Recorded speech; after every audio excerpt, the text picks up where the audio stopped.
Hi, I'm Anthony Ackroyd. Welcome to Political Bent, the show that brings you the hot news without the use of phone hacking, blagging, bribes, or any untoward methodology that may or may not be investigated by an inquiry that may or may not be initiated by people who may or may not run the Australian government. First, we lift the lid on the shocking craze that is sweeping through the political world: party swapping. An activity that used to be practiced secretly in dimly lit rooms and private chambers, but is now all too often brazenly flaunted in public. Recently, Liberal passions were ignited when ex-New South Wales Labor Premier Morris Yema party swapped, getting into bed with the coalition on its opposition to Julia Gillard's carbon tax. Conservative pulses raced when Yema, the agenda bender, engaged in some racy Liberal Party political pillow talk, saying the carbon tax won't change the world, but it could change the government. Things became even more torrid when Queensland Labor Premier Anna Bligh decided she wanted to join in the action. Bligh criticised the tax because she claims her state needs more compensation, describing the size of Wayne Swan's package as, well, inadequate. Then, when Hawke-era Labor Polly Gary Johns made it a three-way by calling Julia Gillard a bald-faced liar, things got hotter than Ross Garnaut's global warming projections for 2050.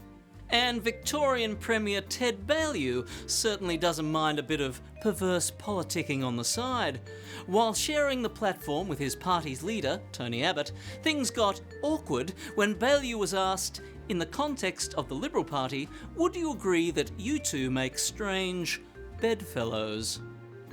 No denial of bedfellow incompatibility was forthcoming from Baillieu, just a diversion tactic from Abbott, who changed the subject to their mutual love of water sports. Well, whatever turns you on, Tony. However, your wetsuit fetish may not be enough to keep Ted from pursuing policies outside the relationship.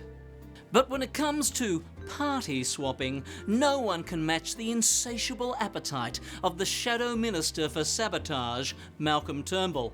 Turnbull's been batting for the other side for some time now, and in a recent speech he decided to drag his orientation out of the closet and display it proudly for all to see.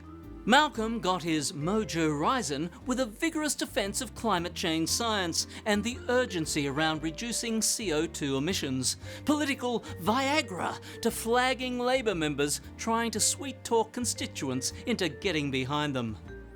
In other surprising news, it has now been established that the average mental age of the Australian voter is lower than we thought. It used to be generally accepted that we were at the developmental stage of a 2-year-old. That's why politicians say, "what the Australian people want," several times each day, in the same way a parent speaks for a child who isn't grown up enough to know what's best for it. And it's why any new tax must be explained in terms of Weet-Bix, Tim Tams, sausage sandwiches, and the occasional election-losing birthday cake. But the signing of the deal for the so-called Malaysian solution for refugees shows the voters' mental age is now believed to be, that's right, just 6 months. You can play a game with a 6-month-old child where you take an object they can see and hide it under a blanket.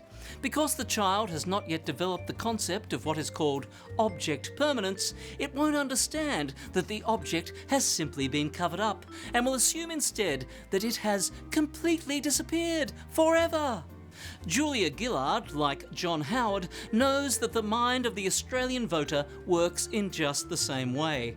If boats stop coming to Australia, it must mean that all those desperate people trying to escape persecution, rape, violence, suppression and starvation have simply disappeared forever. I can't see them. Can you, girls and boys? And that means we won't have to share our toys with them. And don't forget, if we behave ourselves, Mummy will give us a tax cut. Hooray! And in stunning news, our man Evans has come in for severe criticism. No, not the winner of the Tour de France. I'm referring to Senator Chris Evans, Workplace Relations Minister, who has recently been attacked by Tony Sheldon. No, not the actor who was nominated for a Tony Award for his role in Priscilla, Queen of the Desert, but the Transport Workers Union National Secretary. Sheldon accused Evans of failing to take actions on policies that would protect truck drivers, comparing him to the corpse at the centre of the classic comedy movie Weekend at Bernie's. Maybe Sheldon was confusing the senator with the actor Chris Evans, star of Captain America, who plays a man who brings hope and justice to the ordinary working people of his country. Then again, maybe he wasn't. I'm Anthony Ackroyd. See you next week for more Political Bent.